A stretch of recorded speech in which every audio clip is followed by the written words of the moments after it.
Hey Hopheads, I'm having an abandoned lager here in Porirua, just a half-hour drive away from Wellington. Cheers!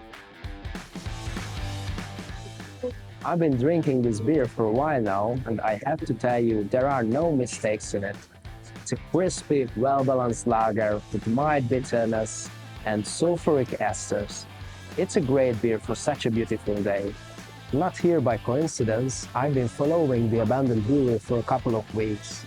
I find their brand well recognizable, this raw punk energy, I just love it.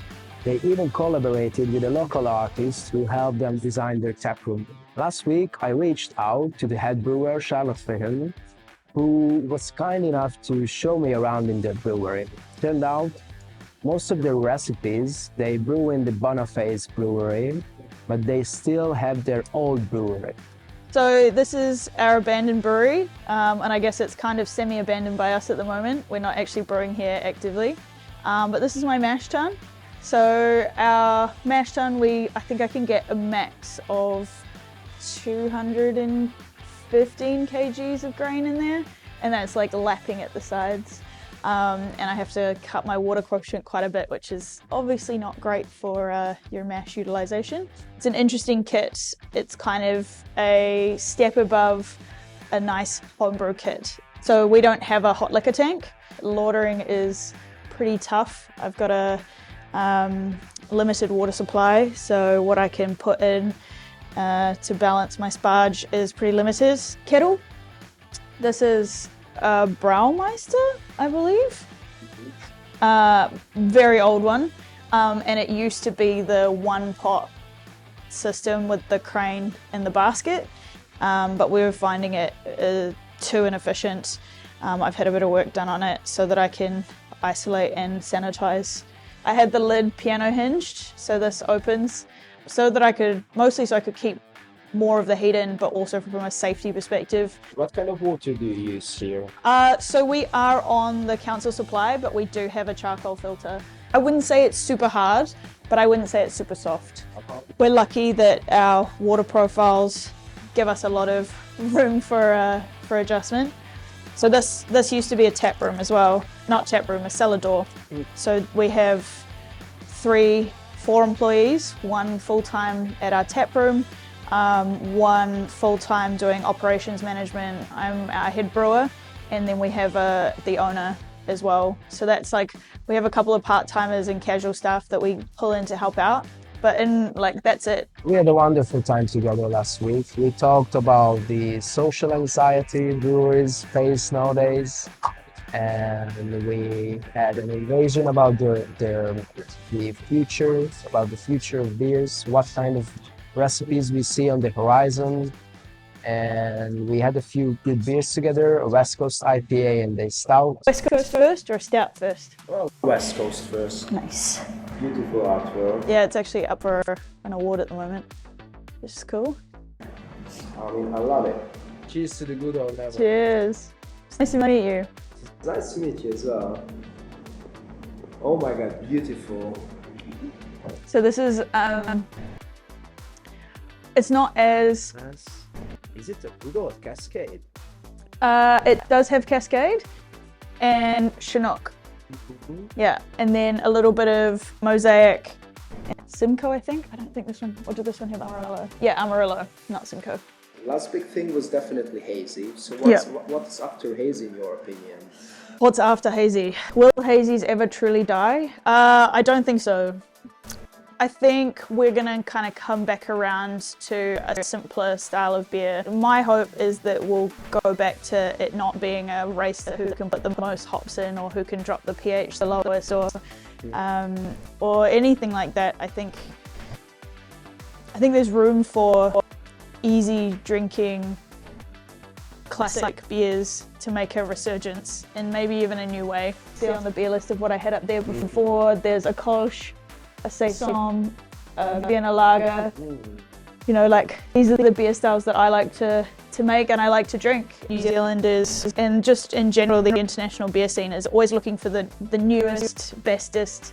Yeah. And it's like if you put out a new can and it's the new shining thing for about 2 days, and then somebody else puts something new out, and I think that's a shame. I think that Yeah, I absolutely agree. Like all these extreme beers, extreme bitterness, extreme maltiness, we could go on. It's like a drug for the consumers, and the real magic, the real subtleness is in a good Kolsch or in a good Bohemian Pilsner. exactly.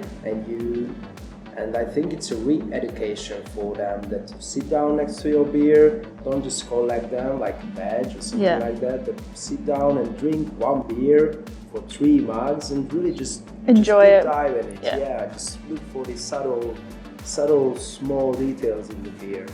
I think that's a really beautiful way of phrasing it. It's like when you drink a good espresso, right? Like if they get the long black right, you know they're a good barista because you can hide a lot with milk and sugar and vanilla syrup or whatever it is people put in their coffees. What was your biggest learning through developing your lager recipe? I think it's sometimes less is more. And my lager was one of the recipes that I got a chance to actually see that progress through. And, you know, even right from the very start of, you know, mash temperatures, how a degree, and this is a really fiddly kit to get your mash temperatures right. Yep. So like how a difference of a degree at that end was impacting, you know, the final product. And then, you know, I got to play with my bittering hops and not overdoing the bitterness, but getting it so that it was nice and robust. And then I could see it also over time. You know, like by the time my next batch came through, my older batch that had potentially not been bitter enough or whatever, some of the other characters had mellowed out into it and how it changed. Part of the job, right? Like, but Yeah, absolutely. And you put your raw energy into it. I mean, you are a real punk. How do you mix brewing and this whole rich culture together? I don't feel like I'm as much of a punk as I seem. I just have the haircut. I'm a bit at a loss as to what to do if I want to. I think we all are. The pandemic after. It's been a time. Yeah. It's been a time, and maybe it's true for everyone, not just brewers. Yeah. But we have to redefine ourselves on so Yeah. many levels. Oh, and I think that's the thing, that the beer industry is quite all-encompassing. It becomes a defining feature of you because one, it's your job, and so you got to work every day and you make beer, and then it's a really objectively cool job, so everyone wants to talk to you about it. So in a lot of like social situations, you just end up talking about beer, and I'm like, I actually have some quite interesting opinions on global politics. If anyone's no, oh, okay, yeah, yeah. Oh, okay, back to beer. Yeah, cool. So Beer is so beautiful because 100%. it's an art it is. in so many ways. Yeah. Because people use it as a recreational hobby as well, and Form of expression. it has some alcohol in it. That helps. That social lubricant. Yeah. Social lubricant. Yeah. But Yeah. it's also art, and it's also, for me, drinking beer together is also like having a meal together. And Yeah. eating together, it again adds another whole level to Yeah. this whole situation. I think what people don't realize when they see a brand is that there's people behind it who are putting their entire force into it. You know, like, you know, when I give people my beer, especially in a small scale like this beer is mine. Like these beers I have made for me, but I write the recipes, you know, like, but everything that's come out of this brewery, like from the moment of conception to the moment it touches the glass, like it's all me. I've brewed it, I've milled the grain, I've dug out the spent grain, like I've mixed it, I've cleaned the tanks, I've done everything. And I think what people are so accustomed to just drinking a beer and being like, oh, it's pretty good, is like what they don't necessarily see is that this is a piece of me, you know, like, and in the same way that you say sharing a meal, like if I cook you a meal, like this is the same thing. This took me a lot longer to make this beer for you. Yeah. Weeks, exactly. I don't know how firm I am. It almost smells like tobacco. Oh, it's really good.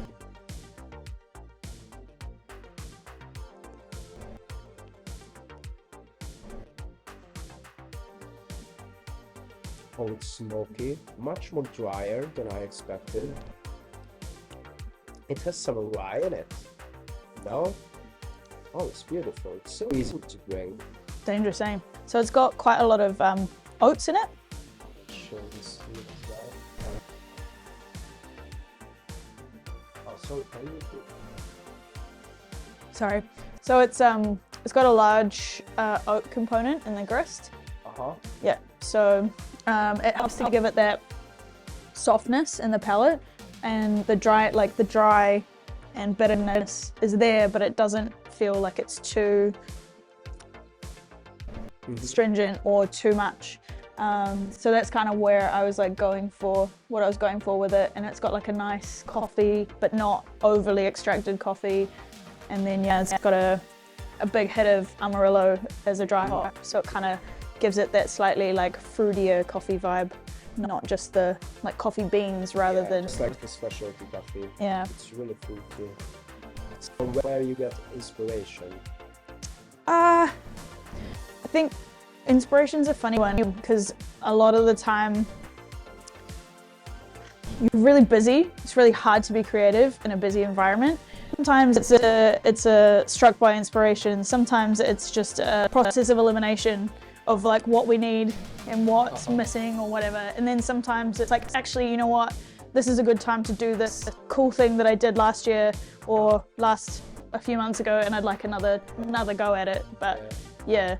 And sometimes it's just, oh, I accidentally ordered this extra 5K of Azaka hops. So yeah, exactly. Something about it. Yeah, well, actually, I have an open bag of grain that that smoked malt probably should be used pretty soon, eh? So, Yeah. I mean, Smoked Weizen this time. yeah, oh, sexy. How was pandemic for Abandoned and the war and the malt prices and all? I think stuff? we're really just seeing the impacts of the war in the end of last year and now. It's been a funny time in the beer industry. Like I came back from my Christmas break and every time I turned it around there was a price increase or a shortage of something, and it was just like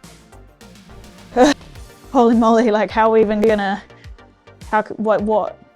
And I had to like sit down and break it all down and be like, can we afford to keep doing what we're doing? Like what's gonna happen? We were lucky during the pandemic that we're such a small outfit because we were really small. We didn't have large costs, and we were able to just kind of hunker down. And we've ridden it out pretty well. You know, it's a tough time. It's definitely a tough time for the beer industry at the moment. Prices are increasing, but nobody's prepared to pay any more for beer. I think that's the same across the board. Like we've seen a couple of liquidations already. And I wouldn't be surprised if we see a few more. But I think at the end of the day, like this industry is one that people want to see survive. Like, honestly, I think it's a really exciting time for us. We've definitely been like hunkering down, staying tight, and I'm hoping that the next like couple of years we're going to have a bit more room for a bit of a growth spurt. You know, we've been looking to build a brewery for the last 3 or 4 years now, like our own large-scale brewery. And so, you know, we had that on the cards, and then we've just seen all of the cost of everything increase. Like half the time you buy something and put it on the water and it's more expensive by the time it gets off the water than when it left. It was lovely to see that despite the huge distance between New Zealand and Hungary, we shared so many opinions about brewing. Next time, we are aiming to cross paths in Europe. Thank you for your attention. Please follow me if you want to see more videos about Kiwi breweries, and comment below what do you think which beer style will follow the hazy IPA. And Europe was my next big trip, but COVID put paid to that a little bit, so I'll get there eventually. Sooner or later. Absolutely, can't stay away from the good beers over there for too long. See you there. Yeah, absolutely. Ciao.